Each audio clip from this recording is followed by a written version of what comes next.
All right, everybody. Jason Sloan here with Furtado Law Solutions, and we have Woody and Kim from AJ's Dent. How you guys doing today? How hot is it there? It's steaming hot down here in Guadalajara. It's hot up here in Dallas. Yeah. It's in the 90s. It's humid. All that rain that came through last week really kicked up the humidity around here. Yeah. Looks like Kim got frozen for a second, so we'll let her get fixed and we'll bring her back. All right. Well, let's get right to it. So you want to tell us about your history, Woody? So I grew up in small town Iowa on a farm. So I've got that kind of a work ethic. Small town, 900, 29 my graduating class. After that, I went off to college, got a degree in business management, minors in finance and banking and economics. And to make my parents proud, I work on cars for a living. Okay.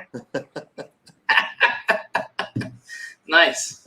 So yeah, put all that money on education to be a car guy. So I got kind of a funny question. I think after this interview, I think the ladies are going to be lining up asking this: are you married or are you single? I am engaged. We just got engaged in February, so okay. First time in my life. I've never been married before, so okay. Yeah, me either. Just finally waiting for the right one, I guess. Yeah. So, what about your education? So, like I said, I went to college. I do have a degree in business management. I own a few businesses over the years. Some have been successful, some have not. But I've stuck with the paintless dent repair business. I really do enjoy working on cars.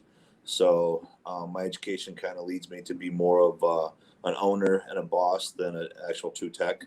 So I like money. I like economics. If I ever went back to school for masters, it'd probably be in economics because that's what I really like. But I love business. I love the way things work, the way things move through the economy. So yeah, it's a fun dichotomy of both worlds. I get to work on cars. I'm a car guy. I have a bunch of old hot rods that someday when I retire, I'll probably build up and fix. But those are for the future. So, but now it's just fixing cars and owning the business, growing the business. Nice. So if you weren't working, what would you be doing? Well, the nice thing about what I do is I've got to travel all over the world. I've worked in Australia, I've worked in South Africa, and I scuba dive. It's one of the things that me and the girlfriend really enjoy doing. And so I've got to work in some great places and scuba dive also. I've dove in Cape Town, False Bay, where the sharks are, the great whites are. I dove with bull sharks in Mozambique, the wrecks in Truck Lagoon, the Great Barrier Reef in Australia. So scuba diving is probably, if money wasn't an option, scuba diving is what I would do every day. Okay. Nice. So tell us about what it is that paintless dent repair is. Most roofers probably know because a lot of guys try to link up with them, and you have a completely different scenario, which is why we're having you on here today. But for those who don't know what PDR is, what is it? Well, some call it an art form. It's the movement of the metal back from the dented position back to the flat position, the original position, without having to use any paint or Bondo or grinding or anything like that. It's restoring that car, that dented panel back to the original condition without having to do any of the invasive procedures that like the body shops do. So that's basically what it is in a nutshell. It's been around for almost as far back as actual cars were. Back in the early Model Ts when they started the assembly lines, they had some guys that roughed stuff out back then. But it's been in the last 40 years or so where the paint has actually got a little bit of a flex quality to it, where you can actually start moving metal back to its original paint position without damaging the paint, without hurting the paint more, and it'll move. The paint moves with the metal now to some extent. So that's basically it in a nutshell. So. Okay, and you and me talked about this. If it was something like windshields or completely tacoed car, you guys can deal with that too. If I've seen some panels that it looks like a Jiffy Pop. So that storm that just went through Keller here, it created a lot of damage. It broke a lot of paint. So the thing that we do in our industry is we try and stay away from having to paint cars. But that isn't always the case. The damage is too severe, broken paint, broken windshields. So our company, we work really close with body shops. We do our best to establish body shop connections where we're at, because the work can flow both ways that way. We've got two really good shops here in the Dallas-Fort Worth area that can take in all the extra stuff that we can't handle. And it takes some of that load off of us. It makes the repair the right way, the proper way, gets those cars back to pre-loss condition for the insured, and that's what they deserve. So Exactly. And you already talked about going all over, so that answers my next question. So let me ask you this. For right now, you guys are in Denver and Dallas, correct? Correct. And we have a small satellite shop in San Antonio. Okay. And then, but you also talked about if say somebody was in Wisconsin and there was a small storm, obviously, typically Wisconsin doesn't get Texas or Denver hail, but you said you had connections with shops all over the country, correct? I've been doing this since '95, and this is like somewhat to roofing, but we are a manufactured networking group. And what I mean is there's never enough PDR guys in a city when a city gets hit with hail to handle the volume. So the only way that they can do that is guys like me and the guys that I work with. We travel. And we travel all over the United States. I have worked in some small towns, less than 10,000, and I've worked in almost every major metropolitan area that has hail, except for Oklahoma City. And for some reason, I have never worked in Oklahoma City, but everybody else I know has. But it's just one of those anomalies. But I've worked in Minneapolis, Nashville, all over the East Coast, up and down the Midwest. And because of the way we are, it's a 1-2 degree separation from anybody in this industry. So if I get a one car in Wisconsin and somebody calls and says, hey, I need a car fixed, I probably know 6 guys within an hour's drive of where that car is that can get it handled. And these are guys that I know personally, guys that I've worked with in the past. And you mentioned Wisconsin. Travis lives up there. He's a Green Bay Packers fan, so he can stay up there. So. All right. So, and how did you put this together to get involved in the roofing industry? That's a little bit of a longer story, because I have stories. And I like stories. So a little over 2 years ago, a girl that is one of Kim's best friends went to work for a guy named Charlie Cena out in Las Vegas. And Charlie Cena is a keynote speaker. He does a lot of events, and he was speaking at the Win the Storm 2 years ago. And Tasha was there, and she was kind of wanted to practice her. She was new to the industry, needed somebody to practice her sales pitch for selling tickets to Win the Storm. So she asked Kim if Kim would do her a favor and watch her presentation. So Kim drugged me into it. We sat in the office one day, and Tasha went through her thing talking about the Win the Storm. And as a small business owner, it's always good to be around other small business owners, because business is business. It doesn't matter what industry you're in. The concepts are always the same, and you can always pick something up and learn something. So as Tasha got through her sales pitch, I told Kim, buy 2 tickets. I don't think we'll go. I have no interest in roofing. Those guys stand on hot roofs all day, and I don't want to do that. So we bought 2 tickets just to give Tasha that first sell and give her that little ego boost to help her, because anybody who knocks doors or does sales, they know that the hardest one is the first one, because they're all easy after that. So we just bought 2 tickets. So yeah, it's that shot of adrenaline you get. Yeah, I can do this. And I'm not a sales guy, but I understand that. And I watch sales guys who get kicked in the teeth all day, and they're about ready to call it quits, and they get that one sell, and suddenly they got energy to go another 6 hours. So, so we bought the tickets, and then it came time to go, and Kim reminded me, hey, don't forget, we got this thing in Vegas. Are we going, not going? And I'm like, we bought the tickets. Let's go. So I said, we'll make a weekend out of it. You grab your husband. We'll get 2 rooms in Vegas, and it's Vegas for a long weekend. And we went. And I was really shocked. Talking to roofing companies and guys down there, I suddenly realized that we have so much common ground. We deal with insurance companies, we deal with adjusters, we deal with clients. Part of what we do is we educate the client. The other part is argue with the insurance companies to get what we deserve to get paid. And so I had a lot of common ground. I got to meet Sam Taggart, the door-to-door guy. I met a bunch of roofing companies from Denver, some I already knew because of networking groups. But so I'm out there and I'm bonding with these guys, and I'm watching these sales guys that are just killing it. And I had been trying to hire door-to-door sales guys for years.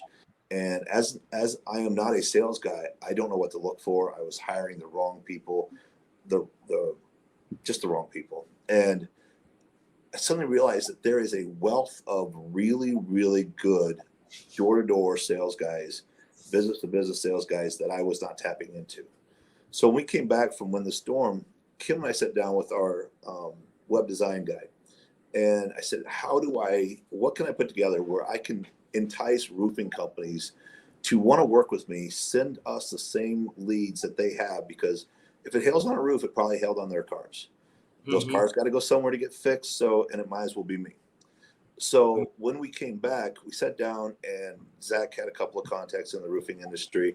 And so he kind of used that knowledge to help. And one of the downsides to guys in the paintless dent repair company when they hook up with a roofing sales guy is it's usually just one sales guy. They're paying him a couple $100 to bring a car to him. The roofing company doesn't know what he's doing. The owner doesn't know what he's doing. And I wanted to bypass that, because I wanted, if we do something, I want everybody on board. Everybody know what's going on, so nobody's got hurt feelings. Nobody thinks somebody's wasting their time. So what we really started working on was, how do we hold ourselves, AJ's Dent and me personally, accountable for every lead we're given? And how do we track that? How do we follow up with that? And how do we make it worthwhile for the roofing companies to bring us into their house, so to speak, and sell us?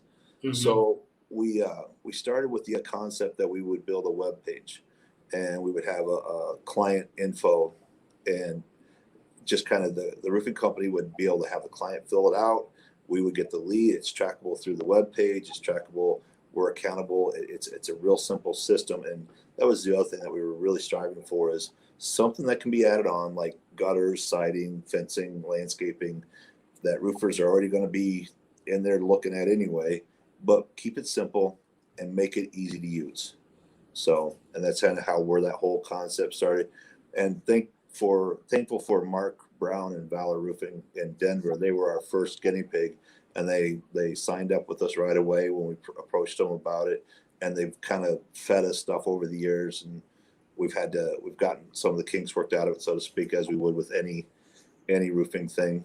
So you'll see there, the biggest thing we wanted to do is we wanted whoever our roofing partner is, it to look like their page. And maybe on our website, but we want it to look like their page. So if they're showing that to a customer on an iPad or on their phone, it's their logo that's first. And that's the most important thing, because it's their client. We're just trying to get the cars. And then right next to their logo is where you fill out the customer information.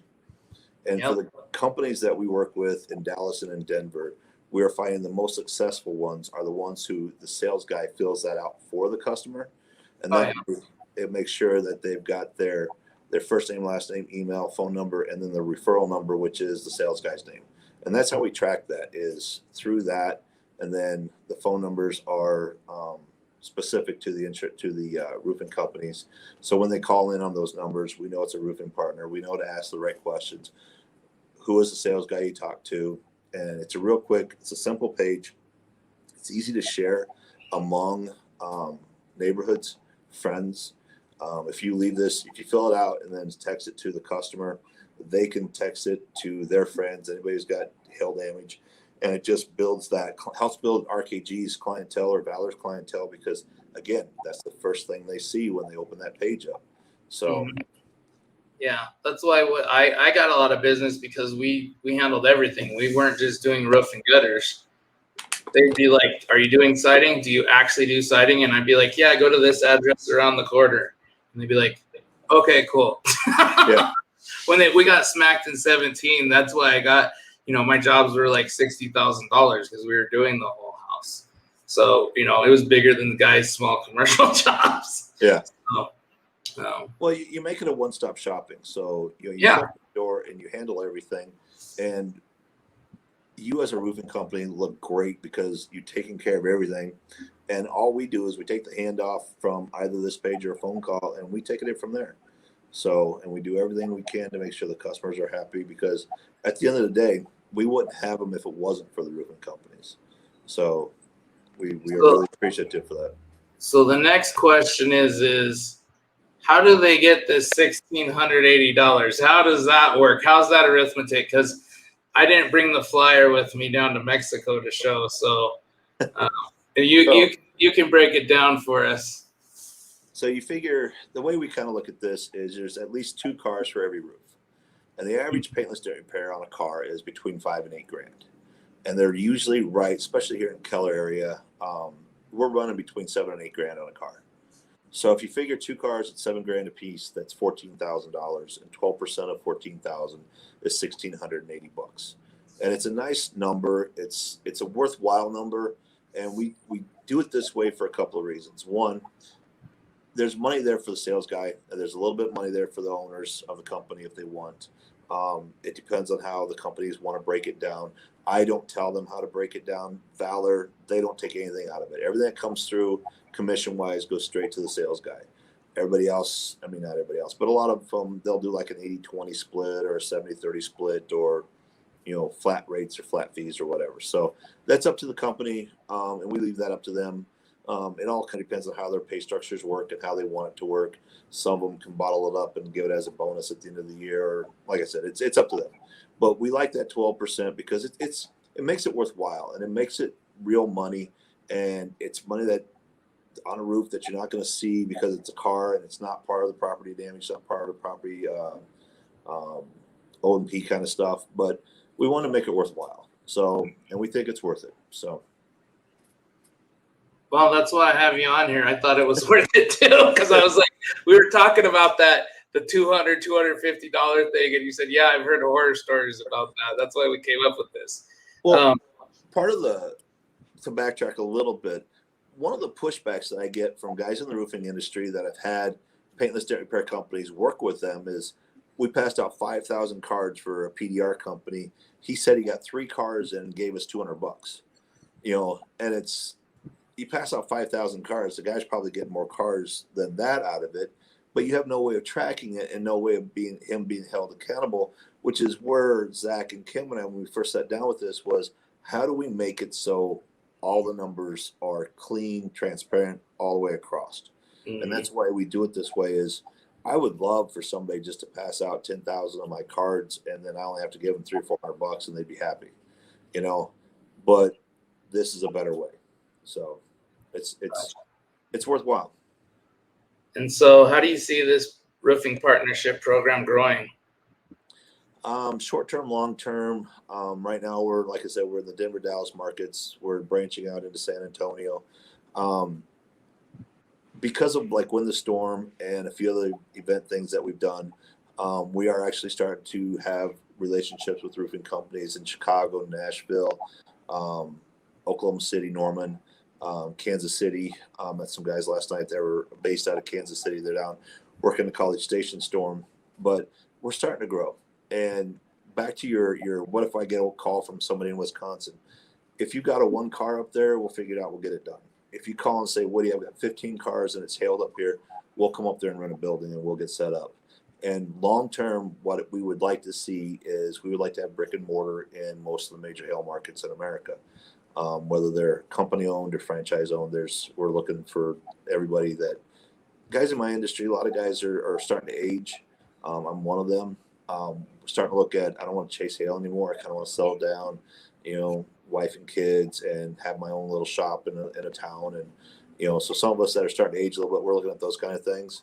So you're tired of driving your crew cab long bed with that 30-foot trailer all over and then 20 tents. Yep. Yeah, I can see that. So there's a lot of growth opportunity, especially with this as our backbone moving into new markets, because I can hire a sales crew, and I would probably 3, 4, 5 guys, and I could be busy as all get out, or I can get 25, 30 roofing companies in a market that have anywhere between 5 and 100 sales guys, and I can do a crap ton more, and I can build up that base of clientele where we're getting year in and year out, we're getting, you know, a large volume of work to where we can set up a retail shop fairly quickly and, you know, work with our roofing partners. And, you know, we do, one of the reasons why we do the commission, and roofing guys are always like, well, I want your referrals. We don't have roofs to give. We have never had a roof to give away. So we've kind of worked this for the commission side of it, but we have also changed our intake forms to ask, was your car hit at home or was it hit at the office? Did your house sustain hail? Because for people that we get through our normal marketing things, we will have roofs in the future. We just don't have a lot of them now. So we want to be as caring and giving back to our roofing partners as we possibly can. So we keep talking about Kim, and I've met her, and many people have met her, but since I don't know if she had internet issues or a fire to put out, but first her screen froze, and then then it completely left. So tell us about Kim. So Kim has worked for me for 10 years. She comes over from the hospitality industry. She worked hotel motel. Her husband was 20-year Navy, retired. He works for the DOD now. So he'll get his second 20 in. He traveled all over the world in the Navy. And she worked in hospital. She worked in hotels all over. And when she came to work for me 10 years ago, she actually ran my salon that I had at the time. So when that went away, she moved into running my body shop, which we closed a few years ago, and has always been that person that she just, it's hard to describe her, but I couldn't do what I do without her. She's the most integral person in my organization. When my girlfriend wants to go away for a weekend or wants to make sure that I'm somewhere specific for dinner, she tells Kim. And it's simply because Kim puts it on my schedule and Kim reminds me. And when you work 12-hour days, 7 days a week during hail season, you forget what day of the year it is. Funny story I tell everybody is a couple years ago, girlfriend and I had a scuba trip to go on in October. And girlfriend calls and says, hey, when you're at the house this weekend, we need to go through our scuba gear, get it set up. And I'm like, babe, we got plenty of time. We can worry about it later. And she goes, the trip's in October. I said, yeah, baby, that's like months away. And she goes, what month do you think it is? I'm like, it's got to be like May. And she goes, no, it's the last week of September. So my calendar in my head gets off. So Kim makes sure that I am where I'm supposed to be when I'm supposed to be there. So she handles that. She is my handoff to person. When I meet people out, like at functions, I take pictures of the cards. I send them to Kim. Kim makes sure their contact stuff gets into our phones. She makes sure that if there's supposed to be a follow-up email, she makes sure the follow-up email goes out. You know, she picks up all my slack, and I can't say enough about it. Yeah, that's how I feel about my assistant. So yeah, she doesn't like being on camera though. I don't know if Kim does or doesn't. I just tell her she has to be when she. Oh. Well, that's the only thing. She's like, I don't like being on camera. So there's been like a couple times, but usually she's like, no. So I'm okay with that. I'm with your assistant. I am not a camera person. I don't want to be in front of people. I love this process that we came up with. And I have had to get out of my comfort zone and be in network groups and go to Wind the Storm. And we did a breakout session at Wind the Storm. I had to get in front of a group of people and talk about it and answer questions and things like this. It's difficult for me. But, you know, everybody says I do good. So I kind of take that positive feedback and just keep going with it because it's something I'm very, very passionate about. And for some reason, being passionate about something, I find a way to work it into conversations with random people on the street. And, you know, I get all excited and start talking. And, you know, next thing I'm showing them how the Valor page works or RKG page works. And they're like, well, I have a roofing friend. You should talk to them. So Exactly. So to get a hold of you guys, you can be at 833-450-4174 or at ajsdent.com/FLS/. Any closing words, senor? No. Thanks for having me on. I appreciate this. it was fun. Yeah, Not as difficult as I thought it would be. I try to make it pretty easy. So, So all right. Well, you have a great one. Thank you. You too.